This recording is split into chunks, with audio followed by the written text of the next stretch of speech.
Hi guys, welcome back to my channel. My name is Choma of Choma Stitches, and today we are going to be learning how to make this beautiful bodycon gown with side front slits. And I had so much fun making this. I hope you stay to the end of the video to learn how we make this. So let's get to it. Okay guys, so let's get straight into the drafting of this bodycon gown. And so I have folded my fabric into four. Okay, instead of folding it into two, I'm going to be cutting both the front piece and the back piece together because it's a bodycon and this is the stretchy part. So you're going to use the part that is stretchier for the side. So this is pretty easy. This shouldn't take you more than an hour to make, okay? Because it's like so easy.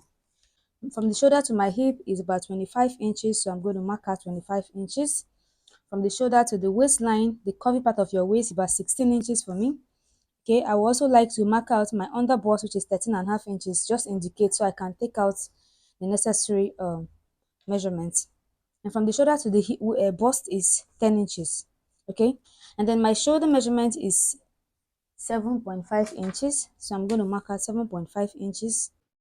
This is going to be a sleeveless dress, so I have 7.5 inches. I'm going to take out 1 inch for shoulder slanting. Okay, and then I'm going to come down by, say, because it's a very stretchy fabric, I don't need it to be just, I will 7 inches for my armhole. Okay, and I'm just going to use free hand to curve this. All right, and then for my neckline, I'm going to be using 3 inches for the neckline. And for the front neckline, for the depth, for the back, I'm going to be using 1 inch. Okay, and then for the front neckline, I'm going to come down as much as from where the neckline starts. I'm going to measure down to 10 inches. It's looking like it's going to expose the bust a lot. Okay, so maybe I'll just come up by say 9 inches, so we don't have all the boobs out there. So I'm going to use my ruler to just connect this line. Okay, and so next we're going to input our measurements. Okay, I'm going to also measure slant the line to meet the shoulder line. Okay, and then from the bust, from here, I'm going to put my measurements. And because the fabric is very stretchy, I'm going to be using my exact measurement. I won't be adding any sewing allowance. I'm going to be using my exact measurement. My bust is at 4 inches, divided by 4 will be 8.5. I'm going to mark out 8.5 inches. For my under bust is about 27 inches and my waist is 28 inches. So my waist divided by 4 is going to be 7 inches. So I'm going to be just using 6.5 inches, and this is because I know this dress is going to be, this fabric is very stretchy. So to avoid any bulginess, I want to really show the bodycon effect. Okay, so I'm going to be using 6 inches for my under bust. I'm just going to connect this line. And for my hip line, my hip is 41 inches, so I should be having 10.5 inches. But what I have here is a total of 10 inches. I'm going to be using it like that. So I'm going to mark all the way to this 10 inches. I know that will be perfect when I wear it, so my body can just carry it perfectly. Right, and so I'm going to leave this line and go down all the way straight.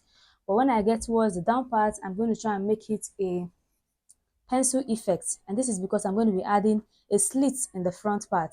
Okay, I'm going to be adding a slit, so I'm going to come here and come down to the down part. I'm going to come out, I'm going to mark about 8 inches in, and I'm going to connect the lines to meet that 8 inches. So I'm going to cut out this pattern now so that I can now cut out the difference between the front and the back. That's the neckline.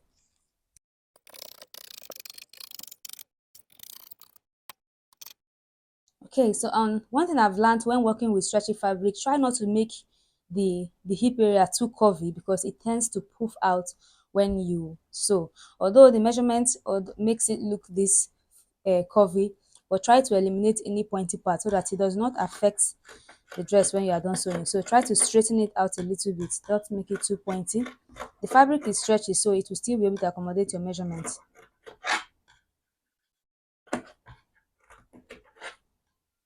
Okay, so I'm trying not to cover the hip area too much. So for the neckline, for the front, for the back, I'm going to take out the back neckline, like I said, 1 inch. You can make this half inch however you want, but make sure one of the neckline is going to be deeper or wide. That way you can wear the dress. Since there will be no zip, you can easily wear it. Okay, so I'm going to take out the back so that I can cut out the front neckline. So now I can take out the front neckline. And so yeah, the front neckline is going to be quite plungy. Yep.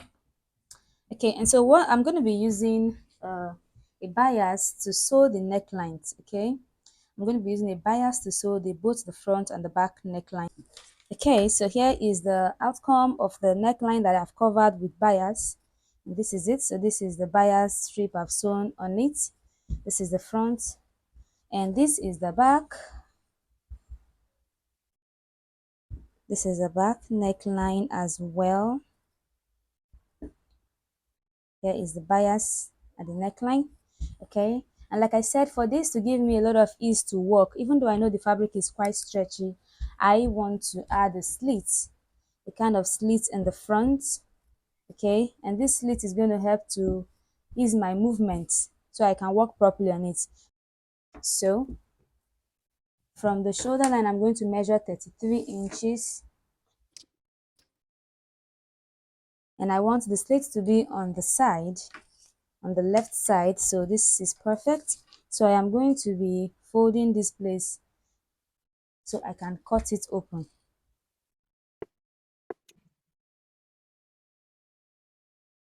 Okay, so I am also going to use a bias to conceal this place to give it neat finishing. Okay, so I'm also going to go ahead and use a bias to sew this place. I'm going to sew it to the end and sew this side and turn it in to overlock it like I've done around the neckline. I'm going to do the same thing for this place. Okay, and also I am also going to use the bias for the armhole.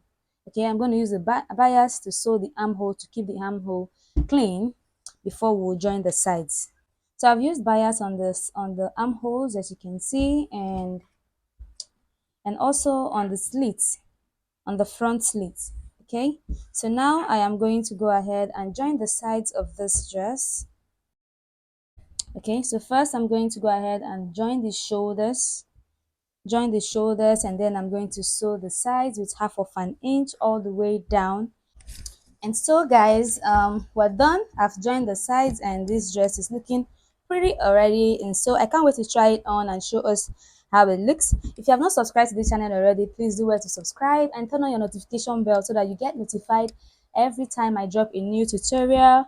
And please don't forget to give us a thumbs up. You can leave your comments in the comment section. I love to hear from you guys. Also guys, don't forget to check out the link in the description box for the sewing tutorial for the 6 pieces gown you see on the right and the 2 piece you see on the left. The 2 piece is actually a joggers and a crop top, and it came out very beautifully, and I hope you check it out and also try yours.